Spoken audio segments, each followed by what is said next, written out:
Blog Talk Radio.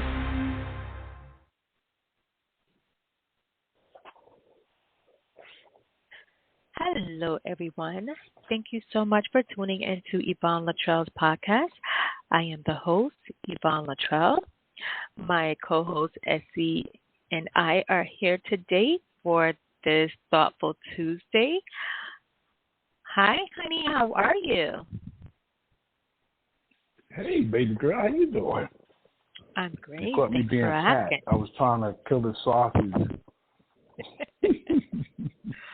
I was just eating a Trying to kill the brownie. sausage. Mm-hmm. Yes, my sister is over here, and she bought some brownies that I definitely do not need because I'm doing so good on my diet, and I've been drinking a lot of water with lemon. I'm still on this water and lemon. So, yeah, I'm doing super great, and I'm looking super fabulous, and I'm exercising, and I feel so great. Mm. Okay. I I'm know I going to have almost my, passed out the other day when. Yeah, what whatever. you gonna say? No, I was going to say that I'm going to have one of my sisters on the show, but you were going to talk about for Mother's Day when I told you I cooked breakfast for my mom, whatever. I already know what you were about to say. Yeah, that's exactly right. Okay, but everyone Your can't phone do is breaking up. everything. Your phone is cracking out. Your phone is cracking out. Oh my gosh! Now it's still doing it now. Mm-hmm. Oh gosh! Yes, ma'am. I can't believe this stupid headset. Okay, let's see.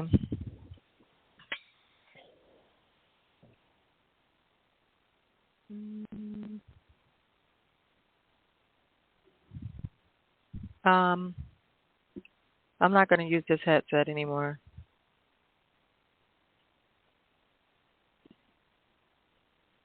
Okay, I am.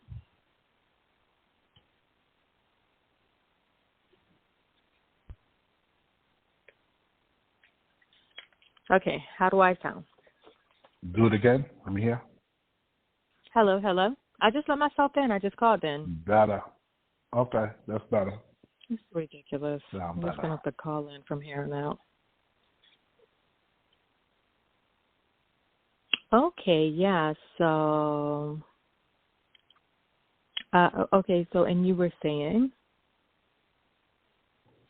Oh no, I was just laughing when you had told me. I was like, damn. I said, is she gonna be all right? You know, I just wanted to check up on her and make sure she was good when you said you was cooking. You know, But it's everybody can't do everything. I can do a little cooking. Cooking is not my thing. It's not going to be my thing. I don't care to cook. I like to get a carry out because Sunday I went and got some Outback. I really like Outback Steakhouse. So, yeah, that's what we had for dinner. But, yeah, I'm just not a cook. I can't do everything. I just don't want to cook, put it that way. I was gonna say, it sounds like you don't want to cook. That's all. You just use it. Oh, I can't cook. Yeah, because you sure enough got up and said, yeah, I'm gonna make my mother this. I'm gonna make her that. I'm gonna make her that. I said, hold up, because you say you don't cook or you can't cook or one of the two. No, I didn't really say that I couldn't cook. I said that, well, it doesn't matter. I'm not a cook. If I have to cook, then I will do a little something, but I'm not going to do anything too major. Mm-hmm. I'm going to just do carry out after carry out. Wow. Well, how's your mom? She ain't complaining. Your mom's all right? She ain't complaining no stomach ache or nothing, right? Whatever. Oh, I you're got to so call and funny. check up on her now. Oh, man. You know me. I ain't do nothing. Just been busy writing and putting some stuff together. You know, I got a couple of projects that's coming up, and they're coming close to an end date. You know, so get that going. I got 2 surprise guests I want to bring to the show, and both of them are big in the music industry, and a couple of people will know who they are when they come to the show, and we're trying to figure that out because one of them is on tour right now, and he said he'll pull away from the tour, but we're going to have to figure that out because I know we're not going to be able to talk to him for the whole 30 minutes, so we'll figure that out for the most part, you know. So, right. And also for everyone out there that's listening, we are going to be doing some live shows coming up, so just stay tuned for those. Just stay tuned and you will be updated on our live shows that's coming up. So yeah. I wanted to say that. And then before we get into the news, the current news, I have some advertisements. If you are in the Florida area and you're looking for plumbing or AC, you can contact, it's a company, ATC, and they have a website, www.atcair.com. That's www.atcair.com. And they also have a phone number, 954-346-0506. Again, that's 954-346-0506. And what else do we have here? Oh, if you are in the North Carolina area and you're looking to buy or sell homes, you guys can check out www.weaverstreetrealty.com. That's www.weaverstreetrealty.com. And also, if you are in the Alabama area and you're looking for a place to stay, a nice place, Ashford Place Apartments, you can check out their website. It's www.ashfordplacehomes.com. That's www.ashfordplacehomes.com. And that's all that I have for right now. Mm-hmm. You did a great job, yes. Vanna White. Oh, thanks. And back to you, Bob. And back to you, Bob. All right. Hot off the presses. So much to talk about. But I want to talk about something that's been on my feed a lot this week. Okay. And that's the Gabrielle Union thing. You seen that? Oh, yeah, but before I was going to say something real quick. What do you think about, did you hear about the girl that had an abortion? I guess her boyfriend didn't want her to have one, and then she had one anyways. Yeah. Did you see that? Yeah. No, I heard about it. I didn't hear too much. I think I heard it in passing. You know. There was a case similar to that a few years ago where I can't remember where it was at, but the girl was pregnant by this guy, and the mother convinced her to have an abortion. He had the abortion. The boyfriend found out about it. He was upset about it. The girl and the boy started messing around again. She got pregnant again. And before the mother could talk to the daughter, the son wound up killing the mother. And then he convinced the daughter to help him get rid of the body. And these two only took her body across the street to the next complex. They didn't even try to clean up the scene and everything. And how they got caught was that when somebody had seen her car, the mother's car, and realized it didn't belong there, and it was just sitting there, so blood started pouring out of the back of the car. So the police ran the plates, found out she lived in the next subdivision over. They went over to the subdivision to contact the daughter, let her know that mother was found dead or whatever. And the only reason why they got arrested was because their child, well, her daughter, brought the grandmother's pocketbook to the mother while she was standing at the door with the police, and there was blood on the pocketbook. So they wound up running the DNA and found out it was the mother and everything. You know how that went. You know, it was him against her. You know, people get into survival mode, and I don't care how much they love you. If it means their freedom, you know, they're gonna turn on you. So, but yeah, that's just, you know, that's becoming a situation now. You know, with people killing somebody over, you know, killing their child. You know, that's a hurtful thing too. You know, for a woman to tell you, oh, you know, I had an abortion, you know, but I can't tell a woman what to do with her body. But I think that it would only be fair if she discussed it with the father and they gave each other the input.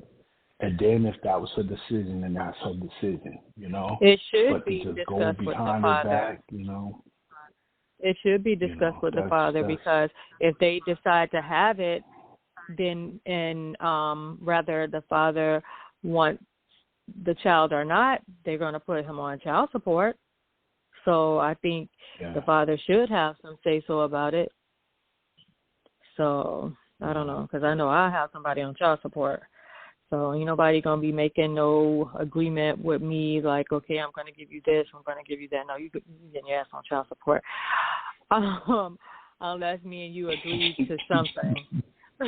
We come up on something that we both agree to, not what you feel that I should get. But that's why I feel like the father should have some, you know, he should have a say-so about it. Yeah. But, well, you know, because it's his a lot child of women, too. Yeah. But some women, I was going to say a lot of women, but some women, you know, they use that as a way to punish the father because they're no longer with the child's mother. I mean, the father of the child, you know. And some women use it as a come up, you know. I used to think that, you know, that child support was a weak chick's come up, you know, and that was only through circumstances that I heard about. Until then I realized certain circumstances, she needs that child support. She needs that support from the father, you know, as he's in the child's life or not. He still needs that support, you know. So my thought process changed as I got older. And you got to look at everything as case by case. You know, if the mother's doing the sole providing and everything, then, you know, then she needs it, whoever you know. have the child. If the mother is raising the child, or if the father is raising the child, whoever the child lives with, the other person, they should either be on child support or they both should come up on a agreement together. It shouldn't be like, okay, well, I'm going to just give you this, and that's that. It shouldn't be that way. So that's why I said both parents should be able to come to some type of agreement. Yeah. That's true. That's true. It's you in space. Yeah, no. I'm trying to multitask while I'm talking to you. I'm trying to make sure that this is still set up.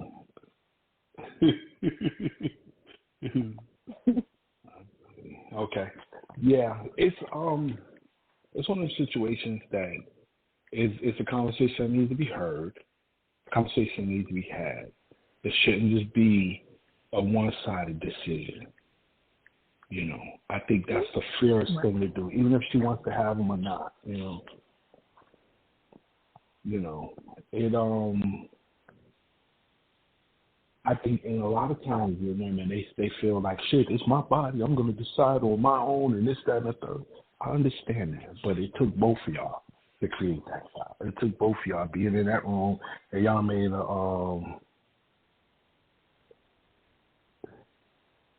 I didn't Stop hold on. multitasking. The guest just texted me. Hold on. No. The guest just texted me. Yeah, hold on. She's telling me something. I think she is. Okay. I text you also. Okay. Okay, so while he is looking at his phone and is distracted. Yeah, let me respond back. Go ahead. I'm sorry. Go ahead. Okay. I'm gonna respond back. Okay.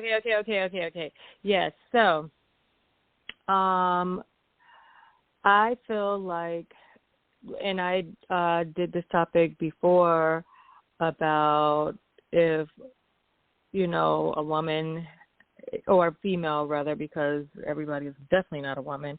If you get pregnant, you should talk to father. And yes, it's your body, but it's someone else's life. So that's all. That's how I feel about that. But in other news, I guess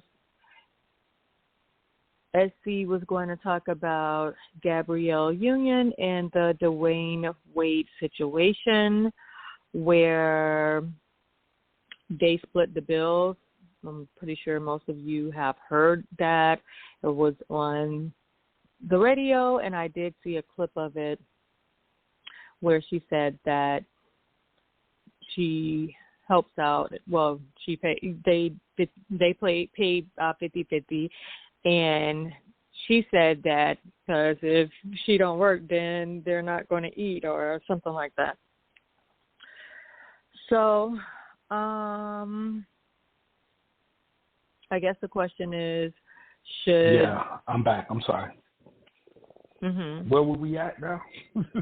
I had already, this is not funny, I had already started talking about the Gabrielle Union situation where, and you didn't read my text either. I told you I text you as well. But anyways, yeah. Yeah, I did. Okay, yeah, so I was talking about the Gabrielle Union and the Dwayne Wade situation where she said that they pay 50-50. So the question is, should a man pay all the bills, or should a man and woman go 50-50? 50-50. I'm 50-50. So me personally, I go with 50-50? Huh? Yeah, I'm listening. Okay, yeah. So me personally, I don't believe in 50-50. I do believe if the man is the head and, he's the leader of the family, I do believe that he should be doing more.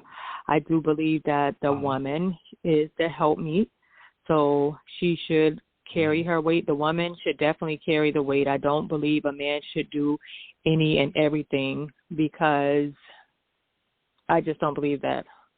So like I said, I do believe that the woman is to help me. So, but okay. now in their situation, is she really paying 50-50, or is she saying that to make people like her? Because now they are, to me, I think they are one of the most hated people. So I'm not sure, because how much did they say he was worth? Did they say 200? Was it 200 million? Oh, I can't. He's 200 million. Yeah. But my thing is this. I get it. I get it all day. The man's supposed to be the provider, this, that, and third. Yeah, I get it all day. But it's funny to me that women always yell, or complain, paying half of the bills, but when they get a divorce, she's entitled to half of his stuff. Let's play fair now. But that goes both ways. But that goes both ways. Look at Mary J. Blige. Well, you know what? And at the end of the day, you're right.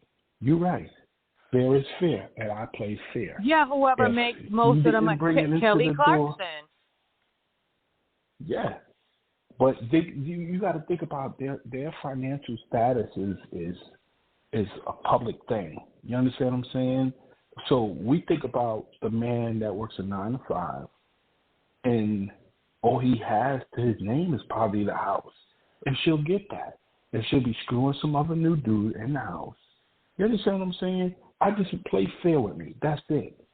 If you didn't, if my writing career goes somewhere, do you think I owe that to the person that I'm getting a divorce from? But she's that's why people entitled should to get it. a prenup. But that's why people should get a prenup. Now, some people they won't have. Some people won't have. Some people they wanted to just be over, just go, whatever. But it like I said, it does depend on what the other person have, because the man doesn't always have more. And so, okay, and okay, now I did say that the man should be doing more. Now, if a woman makes more, she should pay him more if she makes more. Because, I mean, if you just make more, then, you just make more, But if I'm paying more because I have more, then there's still other things that you can be doing, like, washing the cars. I'm just saying, there are physical things that you can be doing. So yeah, I think like this: if we in this together, we're gonna go 50-50. And I know your situation. You just okay. Now I want to ask you something. When you got a divorce, right? No, we are not talking about my divorce. No, we are not talking about my question. No, we're not talking. No, we're not talking about my divorce. Why are you laughing? But I'm just sure, saying we're not talking about. Pretty sure. But I didn't try to. I didn't want anything. Yeah, but I didn't want anything. You were offered it. Now, okay, you might but not I have didn't wanted want anything. I didn't try to fight for anything. But you were offered, I bet you. You ain't got to answer it. Just your response alone or your non-response alone tells me that you were offered. But what if you didn't put into that house? But you're still entitled to it. They didn't ask him that. I'm pretty sure they didn't ask him that because you know my situation. And I already know okay, that. But this is what I said. Everybody don't want something from the other person. You just want to get out, and you're just, you're better off regardless. So I'm just saying, everybody is not always about money. Just get me the fuck up out of this. Yeah.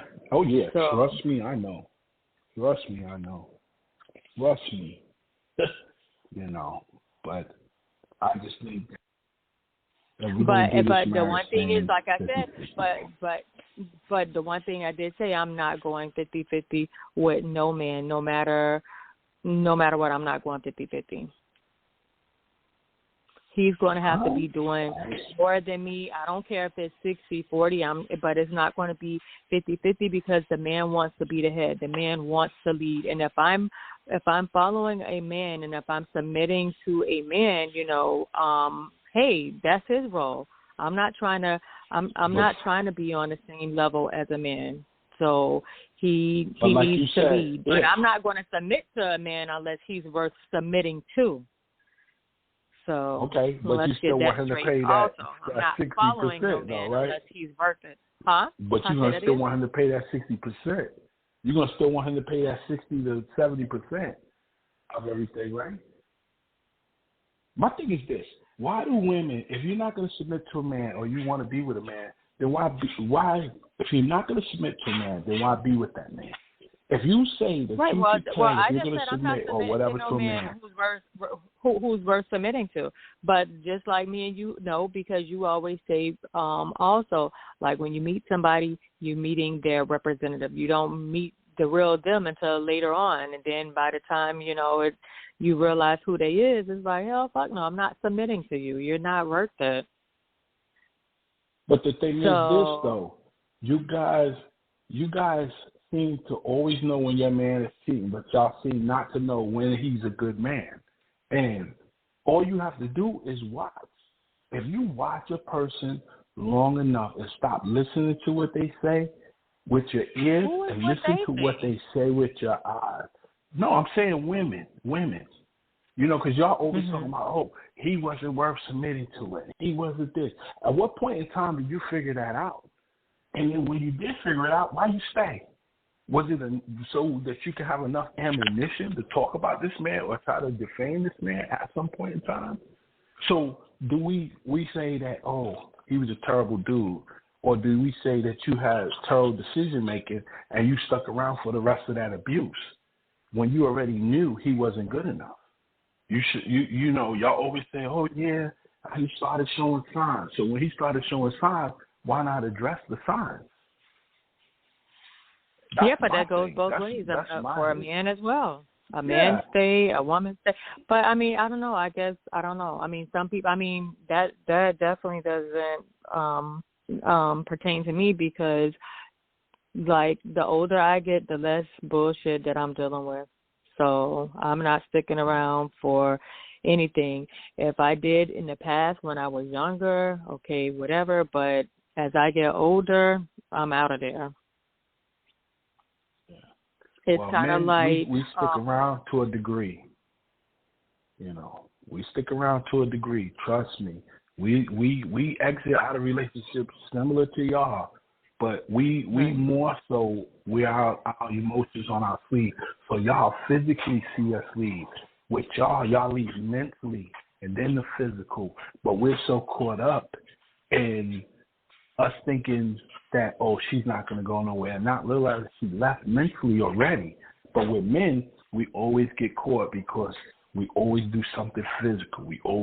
You get caught with a phone number. You get caught with texting somebody. You get caught with all types of stuff, the internet or whatever.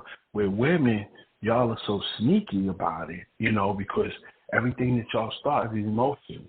Y'all start with the little flirting at work or the little flirting here and there. And you say, well, I'm not going to take your phone because I got a boyfriend and this, that, and the third. But you still know you have access to this guy.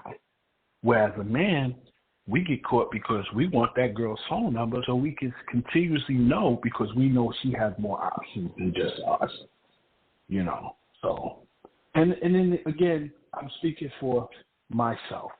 You know, I can't speak right. for Yeah, every because man I know because this every ain't man's got nothing to do with me situation is because this different, ain't my situation. The you only know. thing that you did say that I agree with as far as a woman is the mental because we do leave mentally because once it's a mental thing, like once I'm done, I am done, and I mean that I am Yeah. done. Don't When a call me, woman don't leaves you text for me. herself, yeah, you'll never get her back. If she leaves you for herself, if she leaves you for her self gratification, for her mental everything, then you'll never get her back ever again. You know, and that's a fact. Right, You know, it ain't something I right, just made up. That's a fact.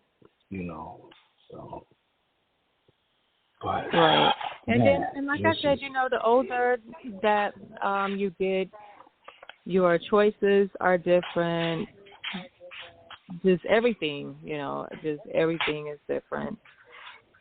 yeah. So, but yeah, like I said, whatever I took back when I was in my 20s, I will not deal with now, almost 50. Definitely not. And if Mm. somebody did something to me, like a guy did something to me in my 20s, of course I'm going to forgive him now because I'm almost 50. I mean, I forgive everybody, but if I meet someone now and both of us are like, we're almost 50, I'm not dealing with no shit that I dealt with in my 20s. Like, no way. But anyways, isn't it? It's time for our guest. Is there anything that you want to say before we bring on our guest? No, Do not you want really. to? We Do you want we to touched introduce on that. our guest? Oh, sure. this young lady named Taunishia Zoa, and she is doing her thing. But I'm gonna let her explain to y'all what she's doing. She's an author, and she got a couple of other projects. But I think we're gonna talk about her writing tonight. So if she's on, you can let her on in. Okay. Hello, Okay. guys. How are you? Hi. How are you? I'm doing good. How are you? Oh, you have such a beautiful voice. Thank you so much. And I have to apologize to you because I know my whole text message and everything was very confusing tonight, and I appreciate you. I was like, wait a minute. I thought it said 9 o'clock. Yeah. No worries. We start the show at Miscommunication. 9, It's all the good. interview is at 9:30. Yeah. I know. I know you are a very understanding woman. So Absolutely. I appreciate you again. But all right, so I'm gonna get into the questions. I'm gonna ask you a couple questions, and just to get the people to know who you are and what you do. All right. Okay. All right. Sounds good. All right. So, when did you first realize you wanted to be a writer? Interesting, because in hindsight, when people ask me that question, I didn't know. But my god brother reminded me probably about 5 years ago. He was like, I knew you were supposed to be a writer because you used to always come to my house and you always had a notebook and a pen or a pencil of some sort. And you were always like doodling. Like I may not have been compiling a story, but I was always like doodling on a piece of paper or something like that. My mom would leave mail around the house and I would just kind of write notes and things like that or whatever. So in hindsight, I'm like, I know I was supposed to write. Like, it's a passion. It just kind of took me a while to catch up. Okay. How long did it take you to write your book? So my first book is called God Co-Parenting. There was a challenge that Tiffany Montgomery, you may know Tiffany Montgomery, she's local to Raleigh or whatever. So she had me, she did a challenge on social media, and basically she was like, basically all of you guys have books in you. I'm going to give you 30 days to write a book. And I'm listening to it, and I'm like, that's kind of impossible to write a book in 30 days. But when she gave us the outline and basically said, pick something that, you're passionate about, or it could be something, you're going through, whatever, write about it, get an outline, and just go. So at the time or whatever, I was struggling to co-parent with my child's father, and I started writing co-parenting from the perspective of what it should actually look like. So I actually got to finish that book in 30 days. It took me about another 30 to publish and things like that because I self-published it, and I did everything with my own funding. But, it took me 30 days to write my first book. Oh, okay. Wow. That's awesome. Okay. What is your real life work schedule like when you're writing? So technology and things like that. It's not like it was before. When I first wrote my first book, it was like I'm literally carrying around a laptop and I'm trying to, work and go on my break and type in the car, et cetera. But with technology and all the apps that, are out now, actually now I dictate my books. So if I get some downtime, especially as a mom of 5 kids with a heavy football schedule, work schedule, personal life schedule, I also travel a lot. Mm-hmm. I find myself on the plane, writing notes in my iPhone or dictating for 30 minutes a day just to kind of finish books and things like that. So basically it's an app called Rev Recorder, and I actually I'm recording it, and then I submit it, and somebody transcribes it. It's not really expensive. It's probably about 10 to 15 cents a minute or something like that, and they transcribe it for you. And it doesn't come out perfect. You may have some grammatical errors and things like that.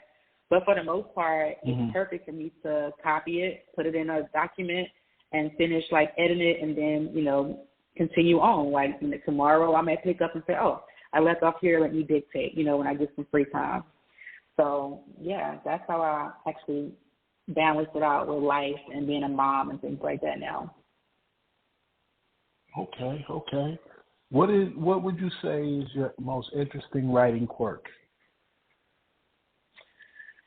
Writing quirk. I don't know. I would have to say just those spontaneous moments that I spoke about. Like things come to me sometimes when I'm driving or when I'm flying or things like that. It comes to me in the weirdest places. Like I may be in a shower or something like that, and something that comes to me and I instantly have to write it down or record it in my phone. So I guess movement. I would say movement. When I'm moving around and it seems like my head is full of ideas, that's when I feel like I have a download. I'll record something. Okay. Yeah, I've had those moments too where I wake up out of my sleep and be like, oh, and write something down real quick. Absolutely. You got to, because you won't remember it. Yeah. Yeah. And don't tell yourself, oh, I'm going to remember it, because that's what you're going to totally forget. You're going to totally forget what you were going to say or how you were going to say it. You might remember what you was going to say, but you'll forget how you was going to say it, So, absolutely. And at this big age, if it's not in my phone, I won't remember it. So I have to put stuff in the calendar, put stuff in the phone to remember it. So you're absolutely right. All right. So how did you get your books published? So I actually self-published. I researched everything myself, like how to do the numbers, how to get the ISBN numbers. I hired a publisher off of, I think it was Fiverr initially. I hired a publisher. She was out in California. So we worked back and forth. We worked because she was actually on a different time zone. I hired an editor. I hired everybody I needed to make this book get published. And from there, I published it and I put it on Amazon. There's a process as far as getting your book in Barnes and Nobles and things like that. And that is a goal of mine. But for now, I just put them on Amazon, and the first 50 copies I will print. And, people hear about the book, and I got actually a little following locally and, across the world. People follow me on social media and stuff like that. And they'll be asking oh, when is your next book dropping, et cetera. So, I'll do the first 50 because it can get expensive for, publishing and stuff like that. And for the most part, after that, I just post it on Amazon. I'm more concerned with, getting the reviews and things like that as far as it being, lucrative. So, yeah, self-publishing is the way to go now. Yeah. Okay. Where do you get your information or your ideas for your book? Do you do research on what you're going to write about, or you just go off the top of your head? So that's a good question. So the first book I told you was kind of like a little trivia or a little challenge. So then from there, my mother started transitioning in 2012. She was dying. And I started writing, when I would be in the room with her, I would be watching her, I would start writing, everything, childhood stuff. She actually had a brain tumor as she was transitioning. That was, the final stages of cancer. So what I noticed is I could only hold her attention for, 60 seconds. So I would take my notebook in there, and I would talk to her, and I would try to ask her questions. So I realized as she was transitioning, I was I never got to meet my dad. Maybe it's time for her to me to ask her these questions now. What was I like as a child? You know what I'm saying? Outside of those childhood, 0 to 8 that I really didn't recollect. What was my childhood like? Was I spontaneous? Was I a mean kid? Was I outgoing? So I started asking her those questions, and as I got her to respond, I was writing them down. Shortly after she transitioned, I started writing about my life. However, I started writing about my life in third person. So with that being said, the book is literally a series So it's going to be like 8 books total. So I've completed like 2 of them, but the content pretty much came from like my life and things that I went through as like a childhood, as a child, as a single parent, as someone that's had kids with like multiple men, as an adult, what my life has been like, being homeless with my kids. Like I write about all of that, but I write about it in third person. Oh, wow. Okay. So that was my next question. Where do you create your main characters from? So are you going with actual things that's happening to you? That's yeah. wow. That's actual events. That's a brave thing to do, especially when, what people would find like at your lowest part of your life, and you're exposing that. So I give you a lot of props for that, because that takes a lot of courage to say, hey, listen, this is what my situation was. But then when they look at the outcome of things now, they can't stick into that whole thing of you being, caught up in a situation where you were homeless or you couldn't. You understand what I'm saying? So I give you props for that, So my next question is, what would your next book be about, you think? Is it going to be the series, or are you going to jump around? Because I know sometimes authors, when they write series, they say, hey, listen, you know what? Let me jump off of this for a second and do something else and then jump back onto the series. So are you going to continue just writing the series out until it's completed? Yeah, because the goal is to eventually get picked up, especially with like all of these companies that like Netflix, Hulu, Peacock, things like that. They're looking for series and things like that. So my goal is to literally manifest having my book as a series on somebody's television eventually. So I'm going to complete the series, because I can submit things all day, right? But if you don't have a completed product, nobody won't really want to look at you. So, I'm going to finish that series first. That's probably will take me the next 2 years. And then after that, I actually want to jump into children's books, especially being a mom of kids that have ADHD. I definitely want to jump into children's books and write what our days sometimes look like with my boys that do have to take medication and to help control their impulse behaviors and things like that at school. So, yeah, that's a long-term goal. Okay. How long ago did you put out your first book? I put out my first book. It was in 2016. Okay. Yep. It was in 2016. So I know you said that sometimes when thoughts come to you write it down or whatever. But what is your writing space like? What do you prefer? What is your preferred method of writing? Where do you like to choose to write at? What is the space look like? Oh man, I'd rather be on a beach. Like I travel a lot. I do a lot of things overseas. I love islands. I love warm weather. I love blue water. So primarily, my writing space will be when I travel. Outside of that, I like to be outdoors. I like noise. I like like music in the background. I also have like a space in my house that I'm kind of like building up to be like conducive for writing. So, it just all depends. So I like birds chirping. I like nature and things like that. That would be my ideal setting for writing. Okay. What would you say is the most difficult part of writing? Ooh. So, as somebody is very transparent, in hopes of being able to help somebody else. Like I told you, I am sharing my story and my life. The most difficult part of writing this is reliving those moments. Reliving moments of like molestation or people walking away from you, having to raise kids on your own, having to explain to your kids, why they don't see their dad, and have to also be tactful when you respond, right? Because in any situation like that, you want to make sure that you're not tainting somebody's image regardless of how your relationship ended, right? I want to raise my kids to get to know their parents for who they are, not based off of what I'll say. Because, kids grow up, right, and they get to see who their other parent or the absent parent or the AWOL parent really is.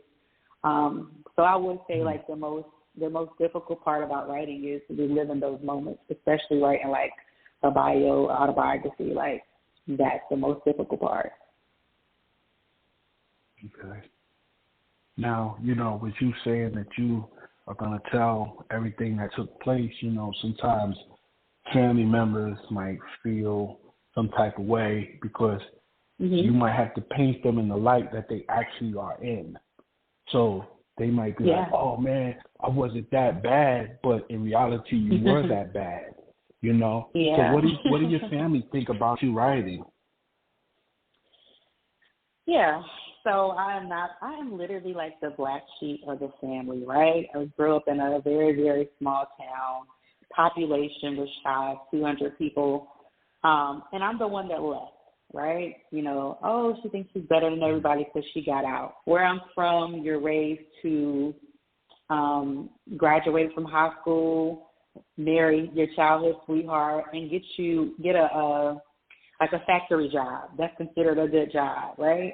And you raise these kids in the country and you don't leave. Well, I always knew that wasn't for me. Like, I was like, that's not really for me. So because I left, I was automatically deemed as the outcast or the black sheep. And that's because my path wasn't the same as everybody else's. So I went through some things, like I was a victim of home invasion. Like, I went through a lot in my early adulthood. So it's like, dang, like, she really went all through that and she survived. And then she's still out here, like, pushing and being a mom and being positive and being, somebody in the community that's shedding light, things like that. So it's kind of like they don't like it. A lot of my family is broken relationships, but I'm also a firm believer that sometimes we, like the older generation, right? They raise kids and they lie to them and they keep secrets. Yeah. And guess what? Now I'm an adult and I'm trying to heal from childhood wounds. And I can't function in a relationship or I can't function in a work environment or things like that because I haven't healed from everything I've endured. So, yeah, I'm changing the narrative. That's basically what I'm doing. And I really don't care, like, what people think of me, right? I'm free from people. Like, that's what I really don't care. Does it bother you? Yeah. I was going to ask you, does it bother you to know that they feel some type of way? And it shouldn't, especially if you're painting the light that they're actually in. You shouldn't feel bad about that. They should feel bad that they put you in that situation for you to have to paint that picture, Yeah, exactly. Exactly. So my next question is this. With all the trauma and everything you went through, right, sometimes our defense mechanism is to forget certain things, right? Do you find yourself at moments that you have writer's block trying to remember everything that's happened in the order that it happened in? Oh, yeah. Oh, man, that question is clutch. I'm going to tell you why.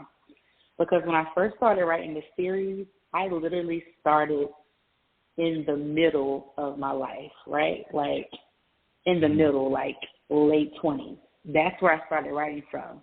And then I was like, wait, I got to go back and piece this together and piece that together and piece this together. So as I started piecing things together, it hit me. I'm like, oh, my God, I never got to really get all of those questions from my mom because she was dying, and I only had 60 seconds with her at a time before her brain shut off.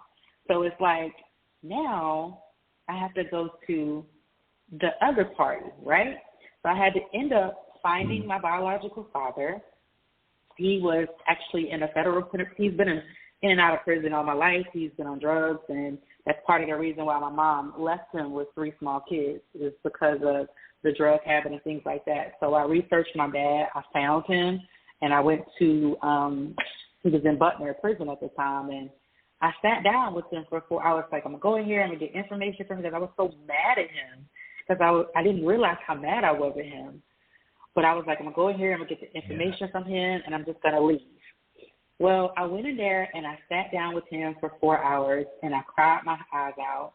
And the first question I asked him, because he didn't even know who was there to see him, he didn't even recognize me. You know, I'm in my 30s now. So the first thing I asked him when he sat down was, I was like, where were you? Because I had kids with men like you. So I need some answers. Like, right? You know, I don't want to blame him for my life, but I felt like I was always missing something.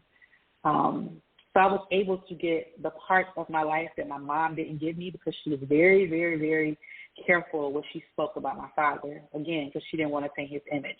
She knew one day I would find him. So, yeah, that's pretty much where I got, like, the beginning of the story, because I didn't really remember, like, my childhood. It was like a blur to me. Okay. So were you able to get the answers that you wanted, or you think that he didn't know how to answer those questions? Because that's a hard pill for a father to swallow when he's meeting his child for the first time in 30 years. And sometimes men get defensive, like, oh, it was your mother's fault, oh, this, that, and the third, and not take a seat back and look at, well, I should have did this different. I should have did that different. I should have, you know. So do you feel like, you know, you were able to close that chapter, per se, in your life about that with your father?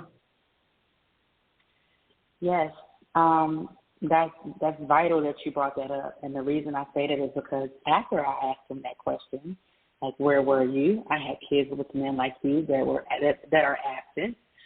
His response to me was, what did your mom tell you? I know she told you some things about me. And I looked at him and I said, my mom was classy. My mom was the epitome of elegance. She never spoke one ill word about you. Did she tell us stories, funny stories? Yeah, and it kind of reminded me, oh, this is kind of where I get my humor from, right?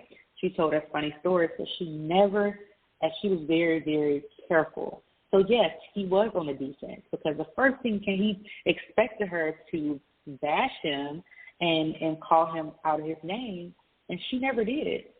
So he didn't even know how to deflect at that point. He was just like, you know what? I'm just going to tell her the truth.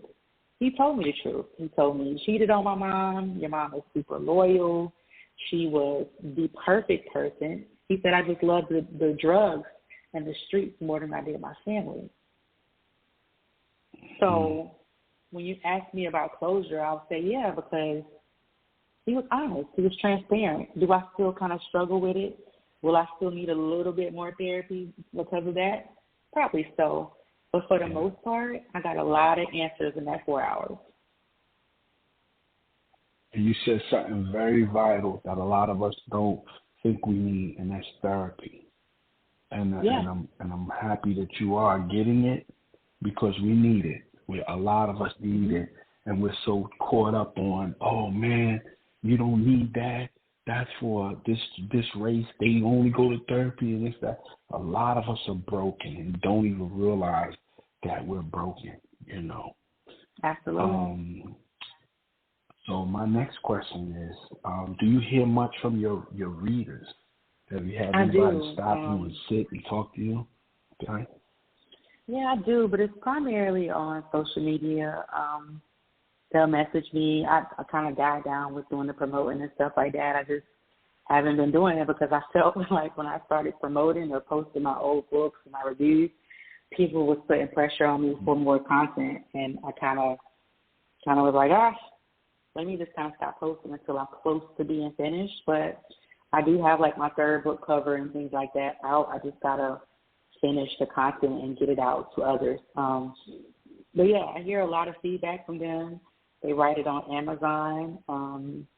My family, like I know I reconnected with, when I connected with my dad, my biological father, I connected with his sister, and oh man, she's an avid reader, and her friends read, and they went and purchased my books, and they supported, and they read it from cover to, and you know, it was refreshing for them being family on the opposing side, because they didn't get to grow up with me. They didn't know what my childhood or my adulthood was like. So it was refreshing for them to actually read and catch up on who I am now, you know?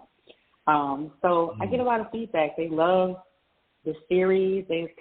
Somebody even told me, like, oh, it kind of reminds me of, like, Sister Soldier, and I'm, like, a diehard Sister Soldier fan, a Zane fan. So, yeah, I do get a lot of feedback from my readers. Okay. Well, you kind of answered my next question earlier in two parts. When you said you couldn't remember from the age of 0 to 8, like things, and my question was, if this wouldn't have happened to you as a child, do you think that you would have been doing something else?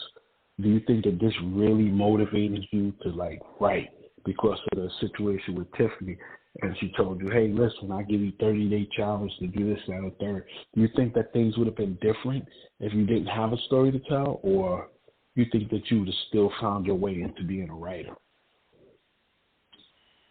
I think I would have still found my way to being a writer, but I think it would have been different. Like, maybe like I would have went straight into children's books.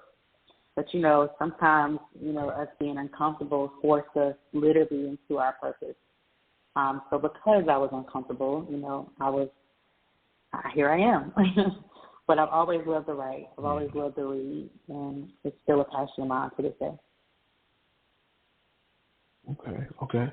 Outside of writing, you have any other hobbies that you like? Yes. I am a football mom. I have 5 boys, ages 3 to 13. So they are heavily inundated with football. My 13-year-old plays for the school. He plays for a travel league. He plays flag when he's on the off season. So we do a lot of traveling with that. I also have a motorcycle, so I ride motorcycles. Again, I love nature. I love to travel. Like, I love to see other countries and learn about people's cultures and things like that. And on top of that, I'm just a workaholic. Like, I love fast-paced things. So, yeah. Yeah. I'm going to tell you, I'm not going to lie.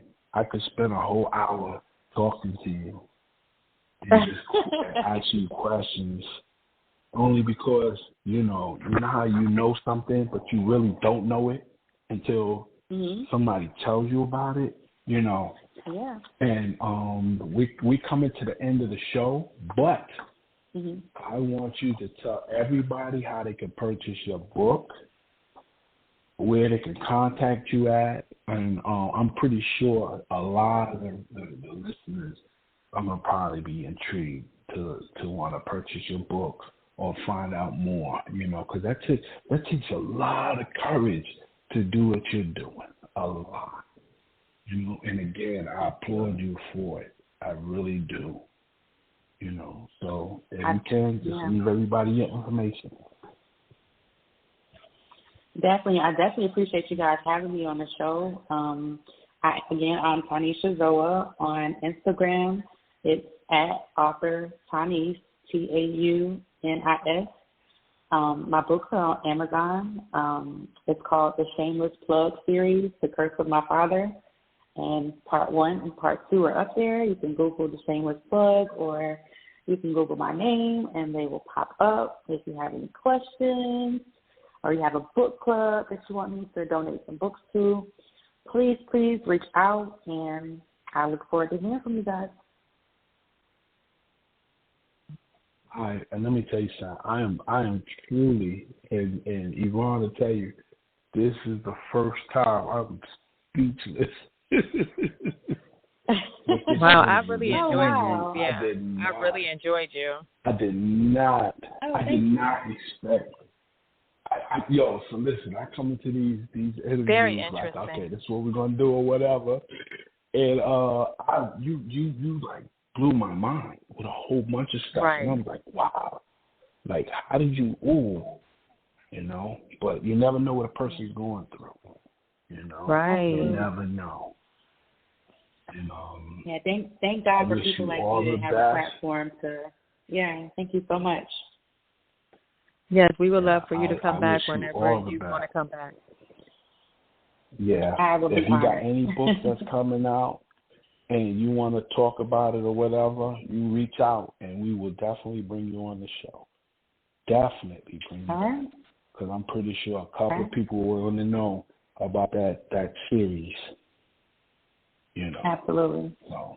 Thank you guys for having me. Thank you for your platform. Thank you for your obedience to doing this. It's just awesome. Definitely one of my goals. Yeah. Appreciate you again. All right. Well, have a good night. We came to you too. Good night. Okay, everyone, and we want to thank you all. Yeah. Yes, we want to thank you all so much for tuning in to the show. That does it for us. And tune into our show Saturday at 10:30 p.m. Eastern Time for our Sexy Saturday. Good night, everybody. Good night.